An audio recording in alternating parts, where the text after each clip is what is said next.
papunta tayo ngayon ng Bulacan. Dito tayo sa May Paho, Caloocan na yan. Yan yung dala natin.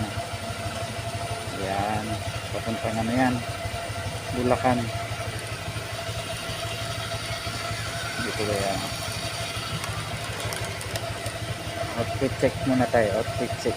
Ganda.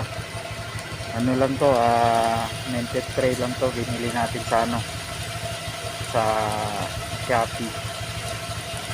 Maganda na siya yan. Maliwanag. Hindi ka naman nangalikabok dito. Tapos dito sa loob, ngayon na siya may foam. Yan, nakapalibot din sa loob niyan sa foam. May foam yan. Kaya hindi siya basta-basta didikit sa mukha niya. Yung salamin mismo, may foam siya.